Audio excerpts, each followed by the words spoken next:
This is an Xbox. This is an Xbox. This is an Xbox? This is an Xbox? No. No, no, no. No, no, no, no. What is up, y'all? I'm Ray, and this is my channel, Xbox Ready, where we get on and we talk about Xbox stuff. The definition of which seems to be up in the air, because apparently nowadays, everything is an Xbox. That is right, in today's video, we're gonna be discussing Xbox's most controversial ad campaign yet. More Phil Spencer comments that are raising eyebrows all over the industry. Xbox is no stranger when it comes to controversy. I mean, think back to all of the damage control they had to do back in the 360 generation once the red ring of death hit. And this year especially, Xbox has found themselves in the middle of a lot of crazy headlines. And instead of, I don't know, flying under the radar, focusing on their releases like Stalker 2, Indiana Jones, Microsoft Flight Simulator, and just kind of chill out until the end of the year, they're like, no, let's run it back. Let's go into the spotlight again. See, they recently just started this ad campaign. I first saw it on Instagram, where they suggest that things other than an Xbox console are also an Xbox. Things like a phone, an iPad, our friend, the Amazon Fire Stick. On one hand, this isn't super surprising if you're someone like me who's been following Xbox very closely for the past couple of years. It's clear that even though they're not quite there yet, this is the ultimate endgame goal for Xbox as a company. Even going so far as to say in the past that they want every screen to be an Xbox. Rather than try to grow the console player base like they traditionally have in the past, they want to make some lateral moves and grow their presence on PC and cloud. But on the other hand, I got a lot of problems with this. To allege that this is equivalent to this is just absurd. I get what they're trying to say. Yes, you can play Xbox games on your phone if you stream them. But there are so many Xbox things that you cannot do on your phone that you are able to do on a console. They don't even support full access to the entire Xbox games library through cloud gaming. It's just whatever's on Game Pass Ultimate. And also, when you stream through Xbox Cloud Gaming,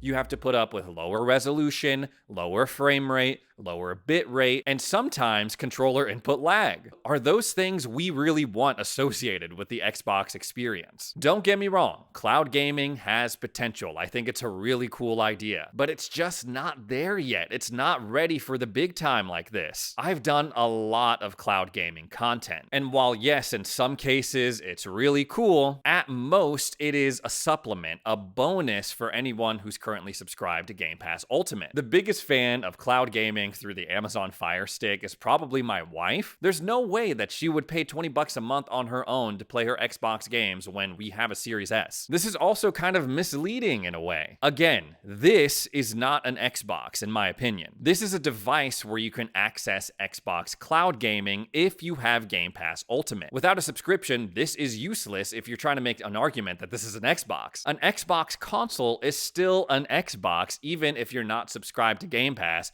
because you can buy and play games locally. It's not nearly as catchy, but shouldn't Game Pass be somewhat involved in this marketing? In a more roundabout way, if we really want to get philosophical about this, are they trying to make the argument that Game Pass is Xbox or Game Pass is what makes an Xbox? If that's the case, I don't like that. Game Pass is a cool thing, optional thing that Xbox fans have access to. In no way should Game Pass be overtaking the Xbox identity. Objectively, the best way to play Xbox games is either through a Series X or on a PC. Suggesting that an iPad is also an Xbox, it kind of cheapens things. Between this and how they handled marketing for the Amazon Fire Stick and the decline in sales for Xbox consoles, it's just adding fuel to the conversation or the worry that Xbox is ultimately just gonna ditch hardware and be a third-party publisher. But thankfully, Phil Spencer has already addressed this in an interview with Rolling Stone. He says it's an interesting topic because as we look at the brand, as we're changing the brand, it means something different. It literally was a box when it first launched. It was the DirectX box. What it's grown into now is more accessibility. Xbox isn't just one device. Xbox is on your smart TV. Xbox is on your PC. Xbox is on your phone. And we're in the middle of that transition. That's an interesting choice of words because yes, Xbox is absolutely in a transition period right now. And sometimes, just like in life, change can be painful. There can be growing pains. But he does assure us in this interview that there are definitely going to be Xbox consoles heading into the future. We already sort of knew this because, well, we know that they're working on a handheld and also some Series X successor. He said some other things that had me worried in this interview. Like when he was talking about, well, there's not really like a new thing that we can offer people with a new device. He says, we think about hardware that can create unique value for our players or creators on our platform. We don't need to do incremental hardware for our own benefit. Does a new device really give you a unique experience on screen in some way? It's less like the old days going from the original Xbox to 360. That was standard definition to high definition. Now it's harder to show the benefits. In a way, I do agree with that. Like new consoles, when they come out,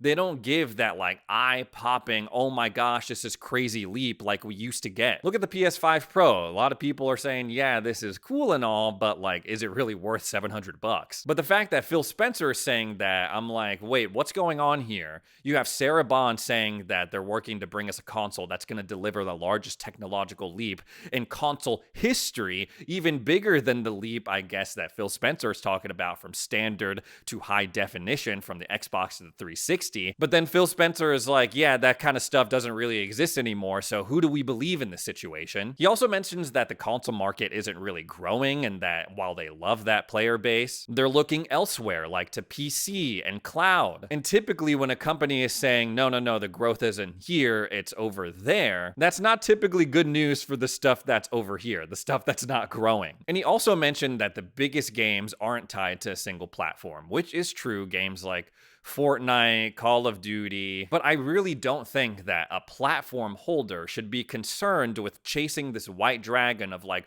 ooh, the next big thing, the next Fortnite, the next Among Us, the next Call of Duty. I would rather them focus on, I don't know, something riskier, something different, expanding to cloud, PC, sure, even other platforms. But what I was most looking forward to this generation was not cloud gaming. Yeah, that's cool. It wasn't, oh, new devices, a handheld, whatever. It was what they were going to do with the studios and publishers that they had acquired. It was that big ass roadmap of like, oh my gosh, look at all the first party games that we have to look forward to. And similar to how I was feeling when I was reading Phil Spencer's Bloomberg interview, sometimes after interviews like this, it feels like that's not where their head is at. Phil is saying like, yeah, we want to make memorable experiences and make them available on as many places as we can. But it's like, okay, yeah, cool. Focus on the games first, and then you can figure out where you want to put them on. This isn't even mentioning other comments that he made suggesting that, well,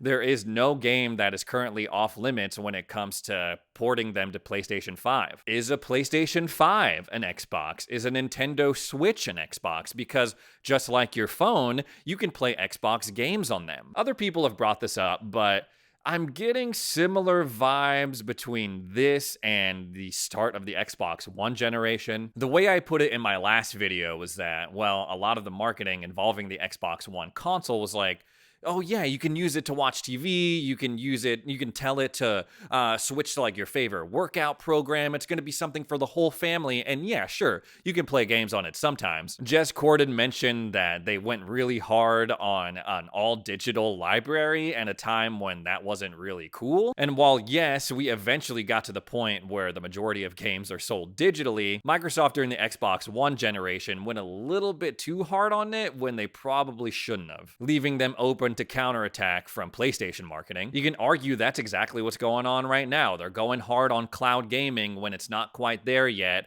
when the audience isn't really there yet, and that's not really what they're wanting. Let's call it what it is. It seems like they're out of touch with what their fans want. I saw in a separate interview that Phil did where he was saying, oh, it's actually good we didn't have a new Fallout game to coincide with the launch of the TV show. It would have complicated things. What are you talking about, man? What are you doing? You know, going into this generation, the top two things that people wanted to see from Xbox post-acquiring Bethesda was a new Elder Scrolls and a new Fallout game. People have been wanting a Fallout 5 or a sequel to New Vegas, and we saw the spike in sales, engagement, interest in the Fallout games that we have already, 3, 4, 76, after the show premiered. This should have absolutely had a new game to go along with the launch of the show. To try and spin it into something else is just crazy. It's really like, they're making it way too complicated. When they bought Bethesda,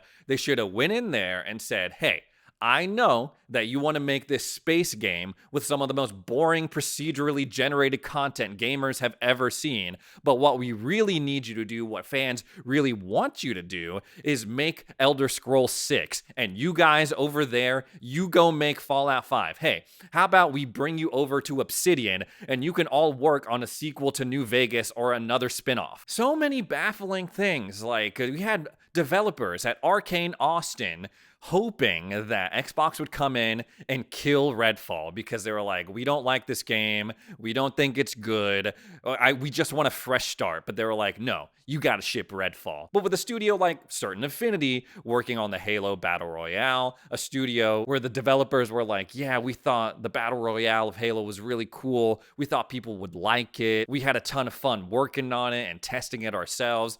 Xbox looks at that, they're like, nah, we don't want to ship that, kill it. In the midst of all of this, I saw a comment that was like, bring me back to the 360 days, man. Listen, I think that Xbox has done a lot of cool stuff since the start of this current generation. I've played more games than I ever have before, thanks to Game Pass. And while, yeah, there have been some misses, some games that I wasn't really as hyped about, there've been a lot of great ones. And while I've been going hard on cloud gaming, they have made a ton of improvements to it. Thinking about going back to the 360 era, sure, maybe they weren't making as much money as they are today. Maybe Xbox games weren't as available across different devices back then. Sure, you had to pay for each game individually versus playing them through a subscription service like Game Pass. But damn it, I miss the Xbox identity that they had during that era. Xbox was cool, man. It had an edge. Before I owned an Xbox, my brother owned one. He had the OG one. And of course, when you are the younger brother, everything that your older brother does and has is cool. He had this cool console where he would play games like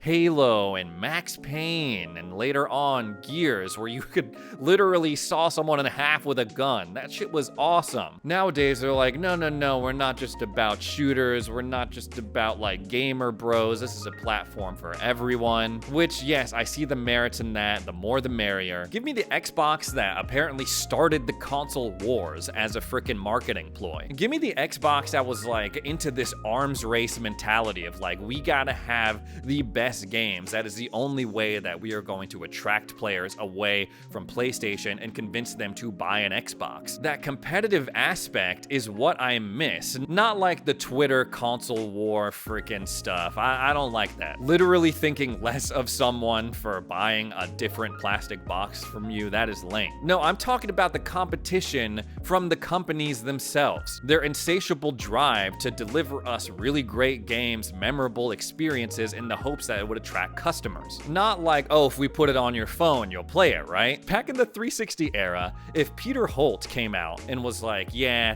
we're gonna put Halo 3 on the PlayStation 3 simultaneously, people would have been like, what the hell are you talking about, man? That would have been blasphemous. Now they're like, maybe Halo, maybe these other games, I don't know, we'll see. They're being really wishy-washy. I don't like it. Even if they are gonna put their games on other consoles, even if they are gonna like phase out hardware, not saying that they are, just come out and say it. Come out and tell us. Stop this song and dance, this like corporate politician talk. Because Xbox has been around for over 20 years now, and over that time, they've cultivated a very loyal fan base, and at the very least, those people need answers. And right now, we're getting a lot of mixed signals. Anyways, guys, that's all the Xbox stuff I have to talk about today, all the things I wanted to get off my chest. If you made it this far into the video, you like my content, you like Xbox, I would really appreciate it if you subscribe to the channel, help me on my journey to 200,000 subs. Thanks again for watching, and we'll see you in the next video.